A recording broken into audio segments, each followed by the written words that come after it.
നമ്മുടെ വിശിഷ്ട അതിഥി ഇന്ന് ചേരുകയാണ്. ചെറുവയൽ രാമൻ. ഇന്ന് ലഭിക്കാവുന്നതിൽ ഏറ്റവും മികച്ച, ഏറ്റവും ഉചിതമായ അതിഥി. അതുപോലെ പ്രധാനമന്ത്രി നരേന്ദ്രമോദിയിലൂടെ രാജ്യം മുഴുവൻ അറിഞ്ഞ ചെറുവയൽ രാമൻ. നമസ്തേ ശ്രീ രാമൻ. ജനൻ ടി വിയിൽ നിന്നാണ്. പുതുവത്സര ആശംസകൾ നേരുന്നു. ഞങ്ങൾക്ക്, ചിങ്ങത്തിന്, പ്രേക്ഷകർക്ക്, കർഷകർക്ക് ഇതിലും നല്ലൊരു ചിങ്ങപ്പുലരി കിട്ടാനില്ല. അങ്ങേക്ക് എന്നും കർഷക ദിനമാണ്. പലരും ഉണ്ണുന്നവരും ഉറങ്ങുന്നവരും ഒക്കെ മറക്കുമ്പോഴും അങ്ങേക്കൊരിക്കലും മറക്കാൻ കഴിയില്ല.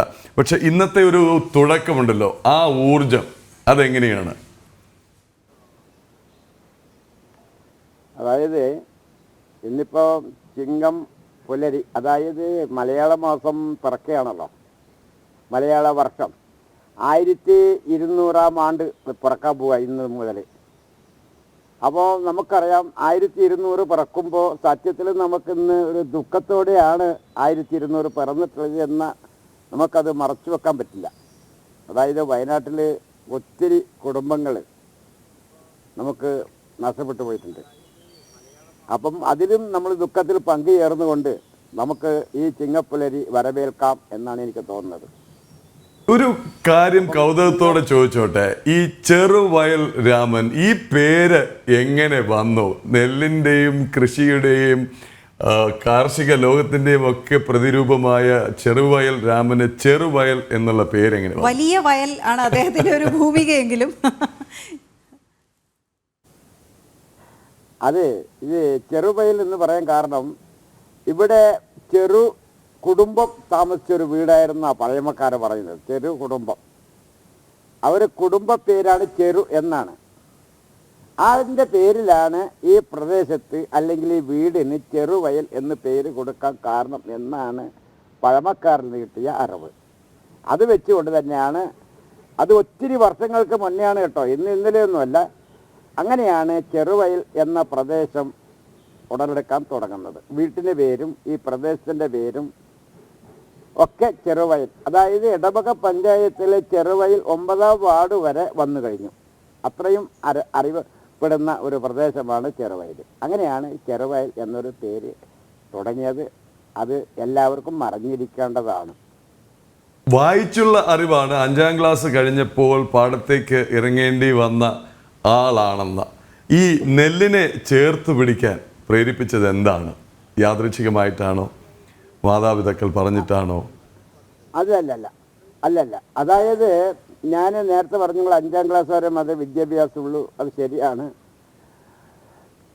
മാത്രമല്ല ഞങ്ങൾ വയനാട്ടിലെ കുറിച്യ വിഭാഗമാണെന്ന് അറിയാമല്ലോ.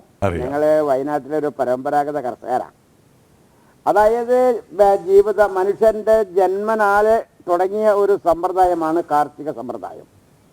അതിൽ നിന്ന് ജീവിക്കാൻ വേണ്ടി മാത്രം തേടിയ ഒരു മാർഗമായിരുന്നു കൃഷി. പണ്ടുകാലത്ത് മനുഷ്യർ കാട്ടിൽ കൂടി സഞ്ചരിക്കുകയും കാട്ടിൽ നിന്ന് വസ്തുക്കൾ ശേഖരിച്ച് തിന്നുകയും ചെയ്ത മനുഷ്യർ അത് ഭൂമിയെ കൃഷിയിലേക്ക് ഇറങ്ങി, അങ്ങനെയാണ് നമ്മൾ കൃഷിയിൽ തുടങ്ങിയത് എന്നാണ് എനിക്ക് അതിൽ നിന്ന് മനസ്സിലാക്കാൻ സാധിച്ചത്. അത്രയും പാരമ്പര്യവും അറിവും ഞങ്ങളുമായിട്ട് ബന്ധമുണ്ട്, കൃഷിയുമായിട്ടുണ്ട്. അപ്പം അതുകൊണ്ട് തന്നെയാണ് ഞങ്ങളന്ന് പാടത്തും പറമ്പിലും, അതായത് കുന്നേലൊക്കെ രാഗിയും ചാമ, തേന, വരക്, ചോളം, നെല്ല് ഇതൊക്കെ കൃഷി ചെയ്തുകൊണ്ട് പോരുന്നത്. മാത്രമല്ല ഞങ്ങൾ കൂട്ടുകുടുംബ വ്യവസ്ഥയിൽ ജീവിക്കുന്ന കർഷകരാണ് വയനാട്ടിലെ കുറിച്ച കുടുംബം. ഒത്തിരി കന്നുകാലികളും കാണും. അങ്ങനെ ഒത്തിരി കന്നുകാലികൾ വെച്ചുകൊണ്ട് കൃഷി ചെയ്ത് മുന്നോട്ട് പോകുന്ന ഒരു വിഭാഗമാണ്. അങ്ങനെയാണ് ഞാനും ഇതിലേക്ക് വരാൻ തുടങ്ങിയത് എന്ന് പറയേണ്ടി വരും. 10 വയസ്സ് മുതൽ. അന്ന് അംഗൻവാടിയിൽ പോവുക എന്ന് പറയുന്നത് കൃഷിപാഠം പക്ഷി ഓടിക്കലാണ്. ഇന്നതല്ലല്ലോ. അപ്പോൾ അങ്ങനെയൊക്കെ നമ്മൾ വലിയൊരു മാറ്റത്തിലേക്കാണ് മാറിക്കൊണ്ട് ഇന്ന് നമ്മൾ പോയിക്കൊണ്ടിരിക്കുന്നത്. ഇന്ന് കർഷകർ കുറഞ്ഞു വരുന്നു. അങ്ങനെ ഒരു കുറഞ്ഞു വരുന്ന ഒരു കാലഘട്ടമാണ് ഈ അവസരം. തീർച്ചയായും നമുക്കറിയാം, ഓണം ഉണ്ണുക എന്ന് പറയുന്നത് കേരളീയെ സംബന്ധിച്ചിടത്തോളം പുത്തരി ഉണ്ണുക, ചിങ്ങം ഒന്ന് പുലർന്നു കഴിഞ്ഞാൽ തിരുവോണത്തിൻ്റെ ഒരുക്കപ്പാടായി അത്തം നാളിൽ മുതൽ തിരുവോണം വരെ നമ്മളെ കുട്ടികളൊക്കെ പൂമ്പാറ്റുകൾ തേടി കുന്നും മലയും താണ്ടി നടക്കുന്ന കാലമായിരുന്നു. ഇഷ്ടം പോലെ പൂക്കളും കിട്ടുമായിരുന്നു. ഇന്ന് നമുക്കത് കിട്ടാതെ വന്നപ്പോൾ നമ്മൾ എന്തു ചെയ്തു എന്നറിയോ? പറയാതിരിക്കാൻ പറ്റില്ല. ഒരു കണക്കിൽ പറയാനും നാണക്കേടെന്നും പറയേണ്ടി വരും. കർണാടക പൂവിനെ ആശ്രയിക്കേണ്ടി വന്നു. കർണാടക പൂ വെച്ചുകൊണ്ടാണ് നമ്മളിന്ന് ഓണം ആഘോഷിക്കുന്നത്. അത് നമുക്ക് വലിയൊരു പോരായ്മയാണ്. കർഷകർക്ക് വരുന്നൊരു എന്താ പറയുക, ഒരു സങ്കടമായി പറയേണ്ട ഒരു കാര്യം കൂടിയാണ്. പക്ഷേ പ്രതീക്ഷയായി നമുക്ക് ഇന്നും താങ്കളെ പോലുള്ളവർ മുന്നിലുണ്ട് എന്നുള്ളതാണ് ആശ്വാസം. ഒരു പാഠപുസ്തകമാണ്. ഇന്ന് കൃഷിയെക്കുറിച്ച് അറിയാനോ അല്ലെങ്കിൽ കൃഷി ചെയ്യാനോ ഒക്കെ ഇന്നത്തെ യുവാക്കൾ ശ്രമിക്കുന്നത് വളരെ കുറവാണ്. പക്ഷേ എങ്കിൽ പോലും അതിൽ വിശ്വസിക്കുന്ന, പ്രതീക്ഷ വയ്ക്കുന്ന, അത് പഠിക്കാനായി ഗവേഷണം ചെയ്യാനായി ഒക്കെ താങ്കളെ സമീപിക്കുന്ന ഒരുപാട് പേരുണ്ട്. എങ്ങനെയാണ് അവർക്ക് ഈ അറിവുകൾ താങ്കൾ പകർന്നു നൽകുന്നത്? ഇത് ഒരുപക്ഷെ താങ്കളുടെ വായിൽ നിന്ന് അത് കേട്ട് അവർ മനസ്സിലാക്കി പോകുന്നതിനപ്പുറം അവർക്കത് കാലാകാലങ്ങളിൽ ഓർത്തു വെക്കേണ്ടതുണ്ട്. അതിനുവേണ്ടി എന്തെങ്കിലും ചെയ്യാൻ ഉദ്ദേശിക്കുന്നുണ്ടോ? അതുകൊണ്ട് തന്നെയാണ് ഞാൻ കുട്ടികളെ ഇത്രയും കാര്യമായിട്ട് കോളേജ് ആണെങ്കിലും LP UP കുട്ടികളാണെങ്കിലും അവരോട് ഞാൻ നിർബന്ധമായി പറയാറുണ്ട്, എൻ്റെ ഫീൽഡിലാണ് നിങ്ങൾ വരേണ്ടത്. എൻ്റെ ഫീൽഡിൽ വന്നാൽ മാത്രമേ നിങ്ങൾക്കത് മനസ്സിൽ നിൽക്കാൻ പറ്റുള്ളൂ. അതുകൊണ്ട് തിയറി മാത്രം പോരാ, നമ്മൾ പ്രാക്ടിക്കലായിട്ട് കുട്ടികളെ നമുക്ക് കാണിച്ചു കൊടുക്കാനും അവരെ നമ്മൾ ചെളിയിൽ ഇറക്കാനൊക്കെ ചെയ്യണം എന്ന് പറയാൻ കാരണം, ഇന്നലെയൊക്കെ കുറേ കുട്ടികൾ, അതായത് വയനാട്ടിൽ നിന്ന് തന്നെ ഇന്നലെയും മെഞ്ഞാന്നുമായി കുട്ടികൾ വന്നിരുന്നു. ആ കുട്ടികൾ മുഴുവനും അവർ പാടത്ത് ഇറങ്ങിയിട്ട് അവർ ഞാൻ അവരെ കൊണ്ട് ഞാറ് നടിക്കാനൊക്കെ ഞാൻ പരിശ്രമിച്ചു. അങ്ങനെ പരിശ്രമിച്ച് അവർ ചെളിയിൽ ഇറങ്ങുകയും ഒക്കെ ചെയ്തിട്ടുണ്ടായിരുന്നു. അങ്ങനെയൊക്കെയാണ് നമ്മളിവരെ പ്രാക്ടീസ് കൊടുക്കുന്നത്. അത് വെച്ചാണ് അവരുടെ അറിവ് മുന്നോട്ട് പോകുന്നത് എന്നാണ് നമുക്ക് മനസ്സിലാക്കാൻ സാധിക്കുന്നത്. അതിന് മാത്രം ഞാൻ അത്ര ലളിതമായിട്ടാണ് അവർക്ക് ഞാൻ ഈ കൃഷിപാഠം പറഞ്ഞു കൊടുക്കുക. അല്ലാതെ അവർക്ക് കേട്ട് മനസ്സിലാവാത്ത തരത്തിലായിരിക്കില്ല ഞാൻ അവർക്ക് എൻ്റെ അറിവ് പകർന്നു കൊടുക്കുക. അവർക്ക് ലളിതമായി കേൾക്കാനും അവർക്കത് മനസ്സിലാക്കേണ്ട തരത്തിൽ ഞാൻ വളരെ എളിമയോടും പതുക്കെ, അവർക്ക് മനസ്സിലാവുന്ന തരത്തിൽ പതുക്കെ എളിമയോടും കൊച്ചുകുട്ടികളോട് പറഞ്ഞ പോലെയാണ് ഞാൻ അവരോട് സംസാരിക്കുന്നത്. അങ്ങനെയാണ് ഞാൻ അവരെ ഇത് മുഴുവനും മനസ്സിലേക്ക് കയറ്റി വിടുന്നത്. അതാണ് ഇവിടെ പ്രത്യേകത. ഇപ്പോൾ കേരളം എന്ന് പറഞ്ഞാൽ ഒരു വീഡിയോ ദൃശ്യം കാണിക്കുകയാണെങ്കിലും ഒരു ചിത്രം എടുക്കുകയാണെങ്കിലും പച്ചപ്പാടവും തെങ്ങിൻ തോപ്പും ഒക്കെയാണ്. അപ്പോൾ കേരളത്തിൻ്റെ തന്നെ അടയാളമാണ്. നെല്ലരി ആഹാരമില്ലാത്തൊരു ദിവസം പോലും നമുക്കില്ല. പക്ഷേ നെൽകൃഷിക്ക് വേണ്ട പരിഗണന ഇവിടെ കിട്ടുന്നുണ്ടെന്ന് അങ്ങേക്ക് തോന്നുന്നുണ്ടോ? ഇല്ല. അതുകൊണ്ട് തന്നെയാണ് ഞാൻ പറയാറുണ്ട്, നമ്മളെ ഗവൺമെൻറ്, കേന്ദ്ര ഗവൺമെൻറ് ആണെങ്കിലും കേരള ഗവൺമെൻറ് അക്കാര്യത്തിലേക്ക് ശ്രദ്ധ പതിക്കുന്നില്ല എന്ന് പറയാൻ കാരണം, നമുക്കൊരു മുദ്രാവാക്യം ഉണ്ടായിരുന്നു, ജയ് ജവാൻ ജയ് കിസാൻ. ഇത് നമുക്ക് ഒരിക്കലും നിശ്ചയിക്കാൻ പറ്റാത്ത ഒരു മുദ്രാവാക്യമാണ്. ജവാൻ വേണം, നമുക്ക് കർഷകൻ കിസാൻ വേണം, ഒക്കെ വേണം. പക്ഷെ ഇതിനൊന്നും അവർ പ്രാധാന്യം കൊടുക്കുന്നില്ല എന്ന് പറഞ്ഞതിൽ വളരെയേറെ ദുഃഖമുണ്ട് എന്ന് പറയാതിരിക്കാൻ പറ്റില്ല. മാത്രമല്ല, നമ്മുടെ സാമ്പത്തികത്തിൻ്റെ ഘടന തന്നെ കാർഷിക മേഖലയാണ്. അങ്ങനെയുള്ള കാർഷിക മേഖലയാണ് നമ്മൾ സാമ്പത്തിക ഭദ്രത.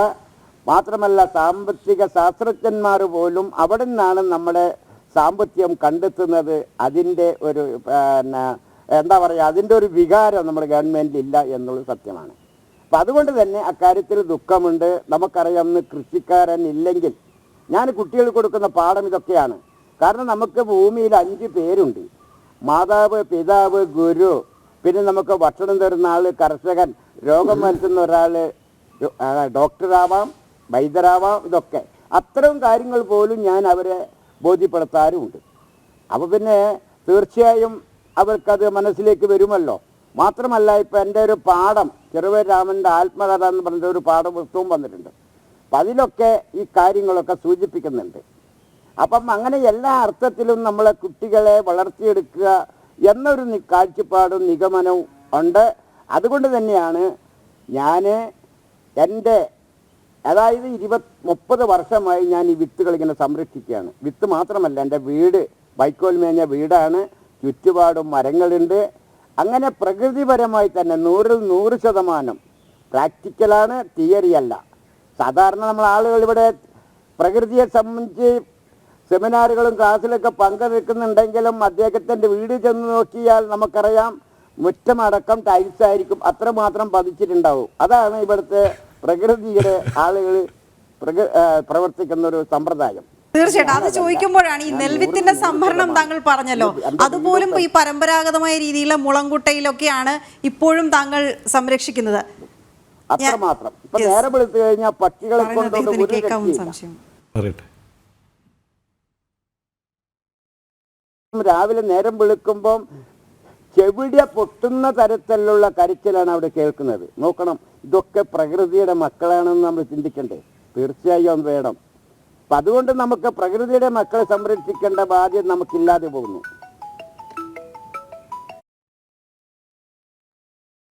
ശ്രീ പത്മശ്രീ ചെറുവയൽ രാമനാണ് നമ്മളോടൊപ്പം. അദ്ദേഹത്തിലേക്ക് തിരിച്ചു പോകേണ്ടത്. എന്ത് രസമായിട്ടാണ് സംസാരിക്കുന്നത് നോക്കൂ. അതായത് കുട്ടികൾ വരുമ്പോഴത്തേക്ക് തിയറി വന്നതിൻ്റെ അടുത്ത് കേട്ടിട്ട് പോയിട്ട് കാര്യമില്ല, പ്രാക്ടിക്കലാവൂ. എന്നിട്ട് കൃഷി സെമിനാറിൽ സംസാരിക്കുന്നവരെ കുറിച്ച് കൃഷിയെക്കുറിച്ച്, ജൈവ കൃഷിയെക്കുറിച്ച് അല്ലെങ്കിൽ കാർഷിക രീതികളെ കുറിച്ചൊക്കെ സംസാരിക്കുന്നവരുടെ വീട്ടിൽ പോയി നോക്കണം, ടൈൽസ് ആയിരിക്കും എന്ന്. തികച്ചും പ്രകൃതിക്ക് ദ്രോഹകരമായ നിർമ്മാണമായിരിക്കും. ശ്രീ ചെറുവയൽ രാമൻ, ഒരു നിമിഷം ആ ഫോൺ ഒന്ന് കട്ടായെന്ന് തോന്നുന്നു. അങ്ങയുടെ വീടിനെ കുറിച്ച് പറഞ്ഞുകൊണ്ടിരിക്കുകയായിരുന്നു പത്മശ്രീ ചെറുവയൽ രാമൻ. ആ വീടിന്റെ പ്രത്യേകത ഒന്നുകൂടി പറയണം. പുല്ലുമേഞ്ഞ വീടാണെന്ന് പറഞ്ഞു, പ്രകൃതിയോട് ഇണങ്ങി നിൽക്കുന്ന വീടാണ്, ഒട്ടേറെ പ്രത്യേകതകളുണ്ടെന്ന് പറഞ്ഞു. ഒന്നുകൂടി വിശദീകരിക്കുമോ അത്? അതായത് ഞാൻ നേരത്തെ പറഞ്ഞല്ലോ, എൻ്റെ വീട് എന്ന് പറഞ്ഞാൽ വൈക്കോല് മേഞ്ഞ വീടാണ്. സിമെന്റോ കുമ്മായമോ അല്ലെങ്കിൽ ഡോളോമേറ്റോ അല്ലെങ്കിൽ പറഞ്ഞോ കക്ക തീക്കിട്ട് കുമ്മായമോ ഒന്നും തന്നെയില്ല. സാധാരണ ഇവിടെ വരുമ്പോൾ നിങ്ങൾക്ക് തീർച്ചയായും ഒന്ന് കാണാം. മുറ്റം എന്ന് പറയുന്നത്, ഞാൻ മുറ്റത്ത് തന്നെ എൻ്റെ കുട്ടികൾ വരുമ്പോൾ, അധ്യാപകരാണെങ്കിൽ കുട്ടികളാണെങ്കിൽ ഞാൻ വരുമ്പോൾ അവരോട് പറയും ചെരുപ്പ് താഴെ അഴിച്ചു വെക്കണം, എന്നിട്ട് നിങ്ങൾ മണ്ണിൽ കൂടി നടക്കണം. മണ്ണിൻ്റെ മണ്ണിൽ നമുക്ക് നല്ല ഊർജം കിട്ടാനുണ്ട്, നല്ല പ്രാണവായു കിട്ടാനുണ്ട്. അതുകൊണ്ട് തീർച്ചയായും നിങ്ങൾ അല്പനേരെങ്കിലും മണ്ണിൽ ചവിട്ടു. മണ്ണ് എന്ന് പറയുന്നത് ഭൂമിയാണ്, ഭൂമി ദേവിയാണ്. അതുകൊണ്ടാണ് നിങ്ങൾ അവരെ വന്ദിക്കണം, അവരെ സ്നേഹിക്കണം ഒക്കെ. നമുക്കറിയാലോ പഞ്ചഭൂതങ്ങൾ ആരൊക്കെയാണെന്നുള്ളത്. ഇതൊക്കെ ഇന്ന് ആ പഞ്ചഭൂതങ്ങളുടെ അവസ്ഥകൾ മാറിയത് കൊണ്ടാണല്ലോ അന്ന് നമുക്ക് മനുഷ്യർക്ക് പലതരം ദുരിതം അനുഭവിക്കേണ്ടി വരുന്നത്. അതൊക്കെ നഷ്ടപ്പെടുത്തരുത്. അങ്ങനെ നടത്തിപ്പെടുത്തിയാൽ നമുക്കറിയാം പ്രകൃതിയുടെ ഒരു താണ്ഡവം നമുക്ക് വരാൻ പോകുന്നു. അത് നമ്മൾ സഹിക്കേണ്ടി വരും, ഒട്ടനവധി കഷ്ടനഷ്ടം സഹിക്കേണ്ടി വരും. ഒരിക്കലും നമ്മളങ്ങനെ പോകരുത്, അങ്ങനെ ഒരു ജീവിതത്തിൽ നമ്മൾ ആഗ്രഹം വെക്കരുത് എന്ന് ഞാൻ പറയാറുണ്ട്. കുറേയൊക്കെ നമ്മൾ വിട്ടുവീഴ്ച ചെയ്യണം, ചെയ്തുകൊണ്ട് വേണം പ്രകൃതിയെ സ്നേഹിച്ച് ജീവിതം മുന്നോട്ട് കൊണ്ടുപോകാം എന്നാണ് ഞാൻ പറഞ്ഞത്. മാത്രമല്ല ഞാൻ പറയുന്നു, നിങ്ങളുടെ പാഠപുസ്തകത്തിൽ മാത്രം പോരാ അറിവുകൾ, അപ്പുറത്തുണ്ട് ഒരുപാട് അറിവുകളുണ്ട്. നാട്ടറിവ്, കാട്ടറിവ്, പിന്നെ കീഴ്വഴക്കങ്ങൾ, ഇങ്ങനെ ഒത്തിരി കാര്യങ്ങളും കൂടി പഠിക്കേണ്ടതുണ്ട്. അത് പഠിക്കണമെങ്കിൽ ഒരു സാധാരണ കർഷകൻ്റെ വീട്ടിൽ പോയാൽ ഇത് ഏറെക്കുറെ നിങ്ങൾക്ക് നേരിൽ കണ്ട് മനസ്സിലാക്കുകയും പഠിക്കുകയും ചെയ്യാം. അതുകൊണ്ട് പൊന്നുമക്കൾ ക്ലാസ്സിൽ തന്നെ ഒതുങ്ങാതെ അധ്യാപകരോട് നിങ്ങൾ പറയണം, നല്ലൊരു കർഷകൻ്റെ വീട് സന്ദർശിക്കാനും ആ കൃഷിപ്പാഠം അവരിൽ നിന്ന് ചോദിച്ച് പഠിക്കാനും നിങ്ങൾ രംഗത്ത് ഇറങ്ങേണ്ടിയിരിക്കുന്നു. അത് നിങ്ങൾ ക്ലാസ്സിൽ നിന്ന് മാത്രം ചോദിച്ചാൽ പോരാ, ഒരു കർഷകൻ്റെ വീടും കുടുംബവും അവരുടെ കൃഷിയിടമൊക്കെ കണ്ട് നിങ്ങൾ പരിശീലിക്കണം. മാത്രമല്ല ചെളിയിലിറങ്ങാൻ നിങ്ങൾ ഒരിക്കലും മടി കാണിക്കരുത്, അത് നമുക്ക് വലിയൊരു ദോഷമാണ് എന്നുകൂടി അവരോട് ഞാൻ ഓർമ്മപ്പെടുത്താറുണ്ട്. അപ്പം അതുകൊണ്ട് തന്നെ കുട്ടികൾ ഇവിടെ വന്നാൽ വളരെ എളിമയോട് ഞാനും സംസാരിക്കും.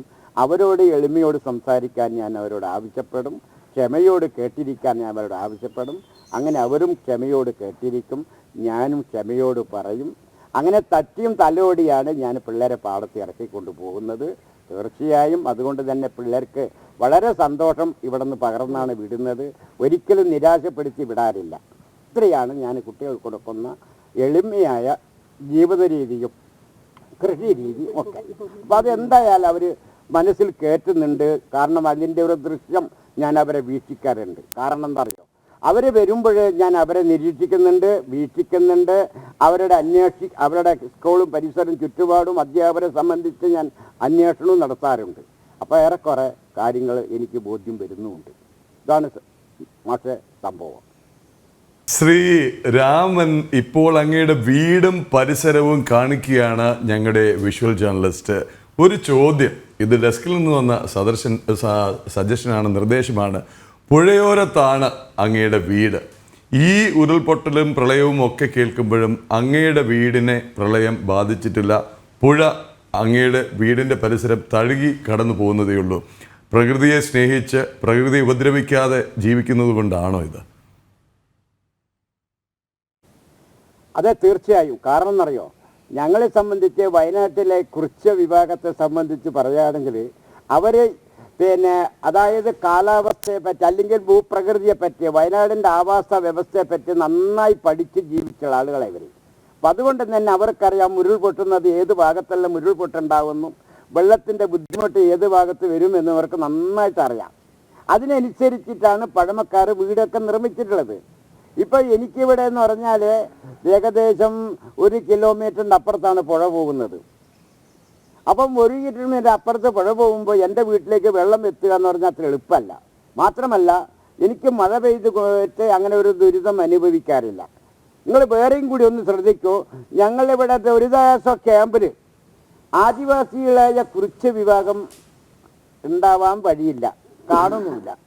അപ്പം അതാണ് അങ്ങനെ ഒരു ഒതുക്കത്തിൽ ചെയ്യുന്നത്. മാത്രമല്ല ഇനിയിപ്പോൾ അങ്ങനെ എന്തെങ്കിലും ഒരു പ്രളയത്തിൻ്റെയോ ബുദ്ധിമുട്ട് വരികയാണെങ്കിൽ ഞങ്ങൾ കൂട്ടുകുടുംബമാണല്ലോ, എല്ലാവരും ആ കുടുംബത്തിലേക്ക് പോകും, അല്ലാണ്ട് വേറൊരാളുടെ അടുത്ത് പോകില്ല.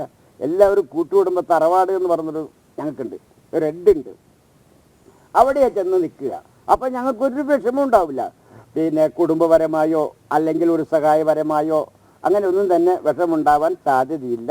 അതുകൊണ്ട് തന്നെയാണ് ഞാനീ പറഞ്ഞ പോലെ എൻ്റെ അമ്മാവനും അല്ലെങ്കിൽ എൻ്റെ കുടുംബക്കാരും 1 കിലോമീറ്റർ ദൂരത്താണ് വീട് കെട്ടിരിക്കുന്നത്. മാത്രമല്ല എൻ്റെ വീട് ഒരു ചെറിയൊരു ചെരുവുണ്ട്, അങ്ങനെ പെട്ടെന്ന് ഉരുൾപൊട്ടി പോകാൻ സാധ്യതയില്ലാത്ത പ്രദേശമാണ്. അങ്ങനെയുള്ള സ്ഥലങ്ങൾ മാത്രമേ ഞങ്ങൾ വീട് വെച്ച് താമസമാക്കുള്ളൂ. ഒരിക്കലും ഒരു മലയോട് ചേർന്നുള്ള ഒരിക്കലും വീടുണ്ടാവില്ല. മലയിൽ നിന്ന് എത്രയോ വിട്ട് ആണ് ഞങ്ങൾ വീട് നിർമ്മിക്കുക. എല്ലാം ഒഴിവ് കഴിവ് നോക്കിയാണ് ഞങ്ങൾ വീട് നിർമ്മിച്ച് താമസിക്കുന്നത്. അതുകൊണ്ടാണ് അത്തരം ദുരിതത്തിൽ നിന്ന് ഞങ്ങൾ പരമാവധി രക്ഷ നേടുന്നത്. ശ്രീ ചെറുവയൽ രാമൻ, ഈ നെൽവിത്തിൻ്റെ സംഭരണത്തെക്കുറിച്ചും അതിൻ്റെ സംരക്ഷണത്തെക്കുറിച്ചും താങ്കൾ പറഞ്ഞു. താങ്കളൊരു ജീൻ ബാങ്കറാണ് എന്ന് കേട്ടിട്ടുണ്ട്. അതായത് ഇത്തരം ഈ നെൽവിത്തുകളുടെ തന്നെ ഒരു ബാങ്ക്, നല്ലൊരു ബാങ്ക് തന്നെ താങ്കളുടെ കയ്യിലുണ്ട് എന്ന് കേട്ടിട്ടുമുണ്ട്. ഇത് സംരക്ഷിക്കുന്നത് പലപ്പോഴും പരമ്പരാഗത രീതിയിൽ തന്നെയാണെന്ന് കേട്ടിട്ടുണ്ട്. ഈ മുളങ്കൂട്ടയിൽ ഈ ദിവസങ്ങളോളം വെയിലത്തൊക്കെ ഉണക്കി. ഇപ്പോൾ പക്ഷേ നമ്മൾ പൂർണ്ണമായും ഈ കൃഷിയുടെ കാര്യത്തിൽ മെഷീനറിയിലെ ഒരുപാട് മെഷീനുകൾ ഉപയോഗിച്ചുകൊണ്ടുള്ള കൃഷി രീതികളിലേക്കൊക്കെ നമ്മൾ തിരിഞ്ഞിട്ടുമുണ്ട്. ഈ രണ്ടും തമ്മിൽ എങ്ങനെയാണ് കേരളത്തിൽ ഒത്തുകൊണ്ടുപോകുക? ഏതായിരിക്കും കേരളത്തിന് നല്ലത്? നമുക്ക് മുന്നോട്ട് കൊണ്ടുപോകാൻ ഈ പരമ്പരാഗതമായ രീതി നമുക്ക് മുന്നോട്ട് കൊണ്ടുപോകാൻ കഴിയുമോ? അങ്ങനെ ഒരു ഉപദേശം കൂടി കർഷകർക്ക് നൽകാമോ? അല്ല, എനിക്ക് പറയാനുള്ളത്, ഞാൻ പറഞ്ഞത് ഇവിടെ കർഷകർ ഇപ്പോൾ ചെയ്തുകൊണ്ടിരിക്കുന്നത് എന്താണെന്നറിയോ? ഇപ്പോൾ കർഷകർ എന്ന് പറഞ്ഞാൽ പ്രത്യേകിച്ചും പ്രായമുള്ള ആളുകളൊക്കെ പോയതിന് ശേഷം യുവാക്കളാണെന്ന് എനിക്ക് തോന്നുന്നുണ്ട്.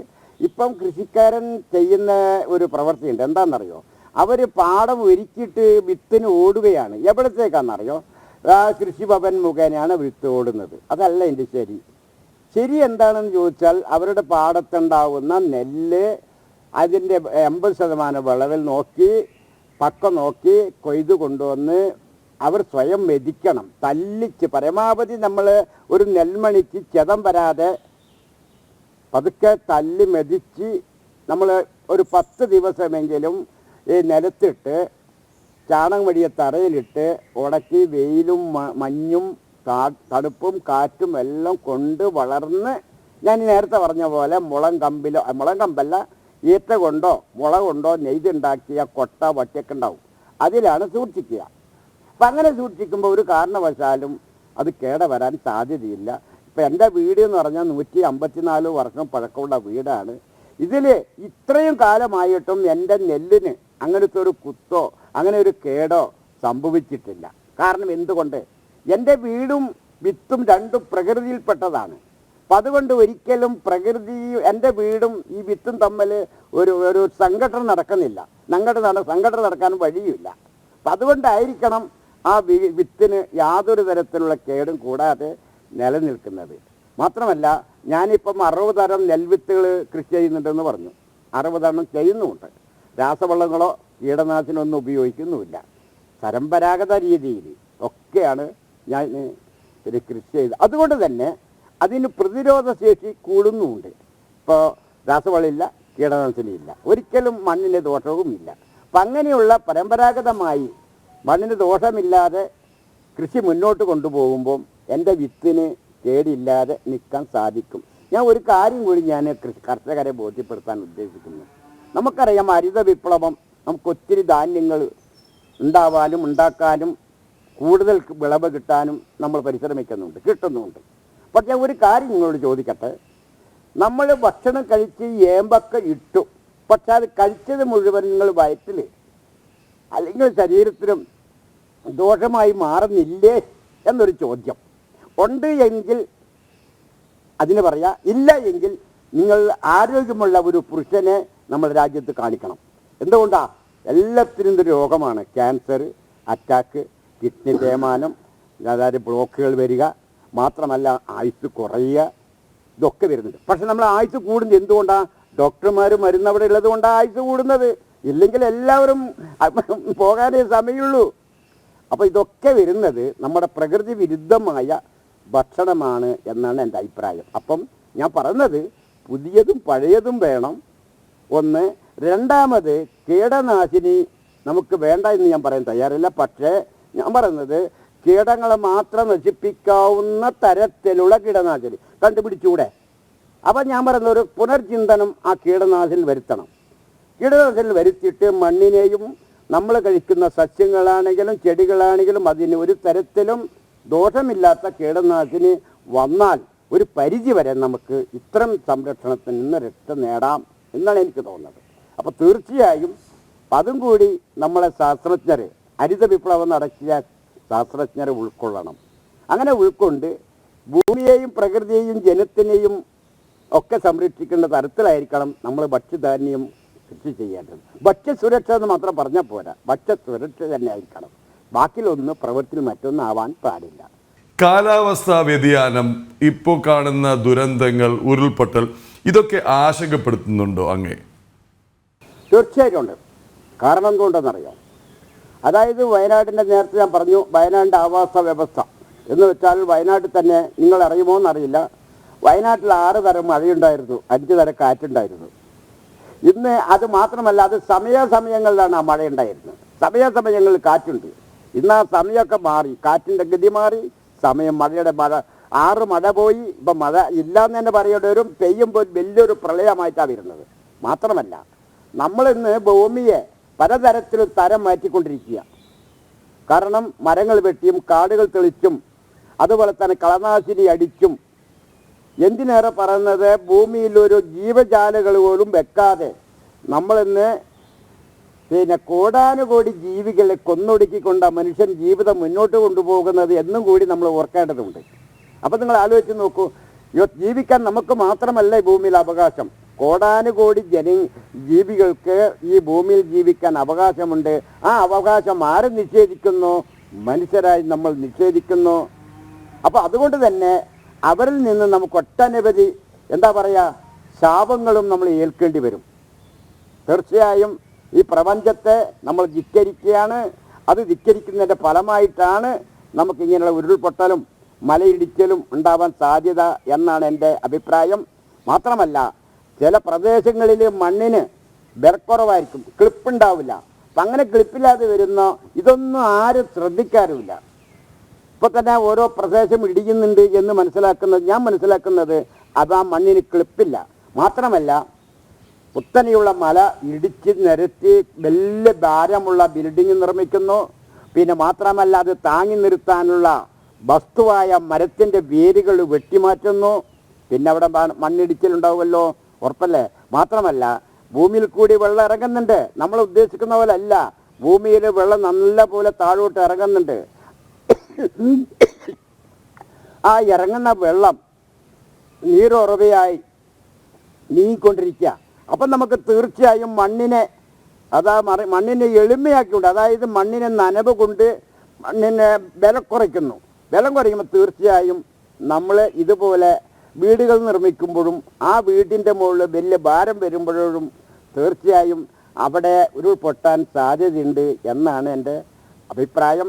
ഞാനൊരു വയനാട്ടുകാരൻ എന്ന നിലയ്ക്ക് എനിക്ക് വയനാടിൻ്റെ ഓരോ പ്രദേശത്തും മുക്കിലും മൂലയിലും ഓരോ മണ്ണുകളെ പറ്റി വ്യക്തമായി മനസ്സിലാക്കാൻ സാധിക്കും. അത് നമ്മളവിടെ സൈറ്റിൽ ചെല്ലുമ്പോഴേ നമുക്ക് മനസ്സിലാവും ഈ മണ്ണിൻ്റെ ലക്ഷണം എന്തൊക്കെയാണ് എന്ന് നമ്മളവിടെ സൈറ്റിൽ ചെല്ലുമ്പോഴേ മനസ്സിലാവും എന്നാണ് എനിക്ക് തോന്നുന്നത്. അപ്പോൾ തീർച്ചയായും ഒക്കെ നമ്മുടെ കടന്നുകയറ്റം തന്നെയാണ് എന്ന് പറയാതിരിക്കാൻ പറ്റില്ല. തീർച്ചയായും അതിൽ നിന്ന് നമ്മളൊരു മാറ്റം മാറിയില്ലെങ്കിൽ ഇനിയും കൂടുതൽ ദുരിതത്തിലേക്ക് നമ്മൾ നീങ്ങും. അതിന് യാതൊരു തർക്കമില്ല എന്നാണ്. കഴിഞ്ഞ പ്രാവശ്യം തന്നെ വലിയ പ്രകമ്പനമായ ഒരു സൗണ്ട് ഉണ്ടായി. എവിടെ നിന്നാണ് എന്താണെന്ന് ആർക്കൊരു പിടിയില്ല.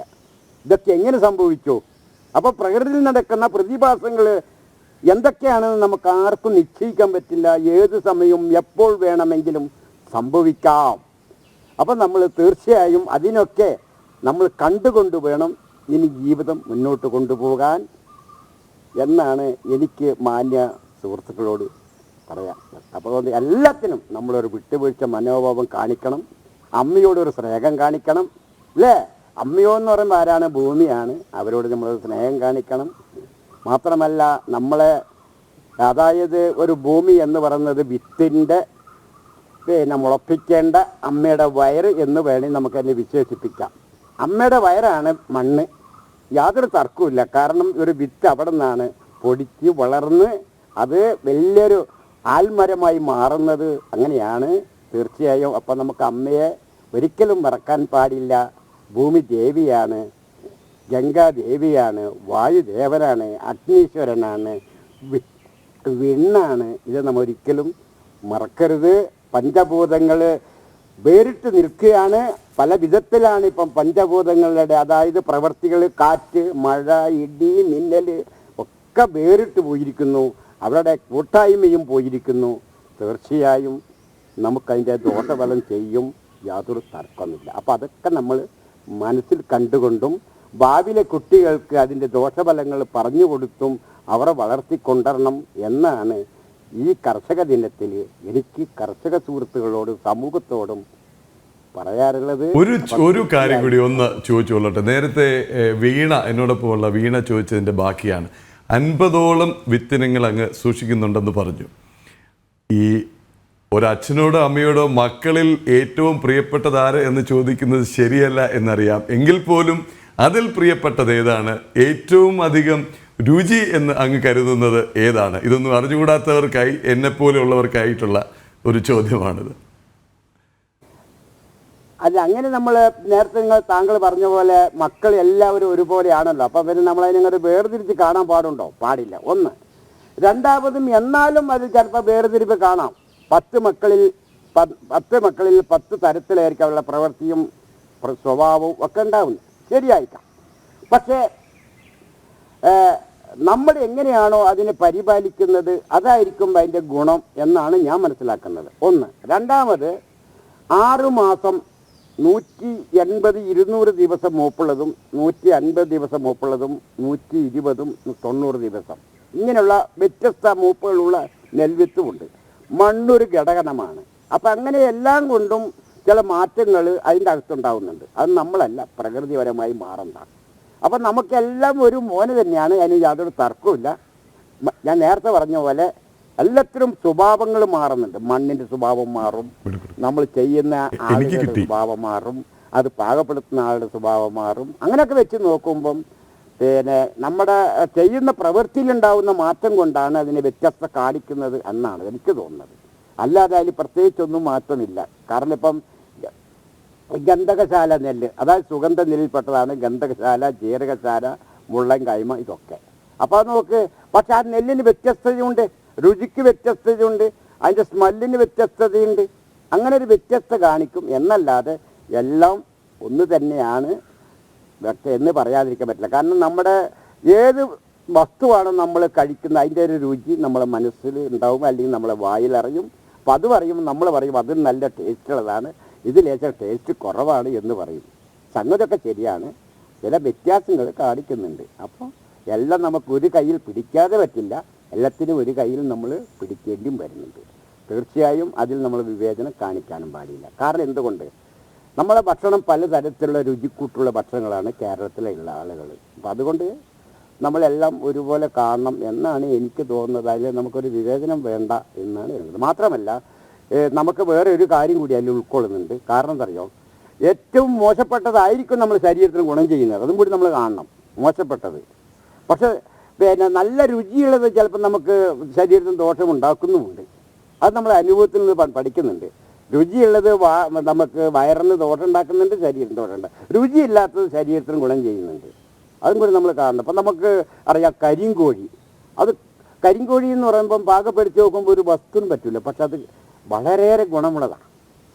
പക്ഷെ നമ്മൾക്ക് ബ്രോയിലർ കോഴി നിങ്ങൾ ആലോചിച്ച് നോക്ക്, നല്ലൊരു ടേസ്റ്റ് ഉണ്ട്. ഇപ്പം അത് ചർച്ചയിൽ എത്തിയിരിക്കുന്നു, അതിൽ നിന്നാണോ ക്യാൻസർ വരുന്നത് എന്ന് ആലോചിച്ച് നോക്ക്. അപ്പം എല്ലാം ഒരുപോലെ തന്നെ അല്ല, വ്യത്യസ്തത കാണിക്കുന്നുണ്ട്. വ്യത്യസ്തപരമായിട്ട് പലതും അതിൽ നിന്ന് നമുക്ക് ദോഷമുള്ളതുണ്ട്, ദോഷമില്ലാത്തതുണ്ട്. അത് നമ്മൾ തിരിച്ചറിയണം. ആ തിരിച്ചറിയാൻ വേണ്ടിയാണ് നമ്മൾ കുട്ടികളെ ബോധവാന്മാരാക്കണമെന്നും അതിനെപ്പറ്റി നമുക്ക് അറിവ് ശേഖരിക്കണം എന്ന് പറയാൻ കാരണം. വളരെയധികം സന്തോഷം ശ്രീ ചെറുവയൽ രാമൻ. പത്മശ്രീ ചെറുവയൽ രാമൻ എന്ന് കേട്ടിട്ട് മാത്രമുള്ളവർക്ക് ഇതാ എന്തൊരു മനോഹരമായ ക്ലാസ് ആയിരുന്നു അത്. പറയേണ്ട കാര്യങ്ങൾ മനസ്സിലാകുന്ന ഭാഷയിൽ പ്രകൃതിയോടും മണ്ണിനോടും ഭൂമിയോടും പുഴയോടും ഒക്കെ ചേർത്ത് ഇങ്ങനെ പറഞ്ഞു തരുന്നു. പൊള്ളത്തരങ്ങൾ ജാടകൾ വളരെ വളരെ സോഫ്റ്റായി വളരെ തമാശ കലർത്തി പൊളിച്ചു കാട്ടുന്നു. സെമിനാർ നടത്തിയിട്ടും ക്ലാസ് എടുത്തിട്ടും വിദഗ്ധമായ പ്രസംഗം നടത്തിയിട്ടൊന്നും ഒരു കാര്യവും ഇല്ല. മണ്ണിനെ അറിഞ്ഞ് പ്രകൃതിയെ അറിഞ്ഞ് കൃഷിയെ അറിഞ്ഞ് പ്രവർത്തിക്കുക. ഇതിലും വലിയൊരു കർഷക ദിന സന്ദേശം നമുക്ക് കൊടുക്കാനില്ല. കർഷകർക്കും കൃഷി അറിയുന്നവർക്കും കൃഷി അറിയാത്തവർക്കും കൃഷി അറിയാൻ ആഗ്രഹിക്കുന്നവർക്കും സർക്കാരിനും ജനങ്ങൾക്കും വളരെയധികം നന്ദി. ഒരിക്കൽ കൂടി ജനൻ ടി വിയിൽ നിന്ന്, ജനൻ ടി വിയുടെ പ്രേക്ഷകരുടെ ഭാഗത്തു നിന്ന് നമസ്തേ, എല്ലാവിധ ആശംസകളും നേരുന്നു പത്മശ്രീ ചെറുവയൽ രാമൻ.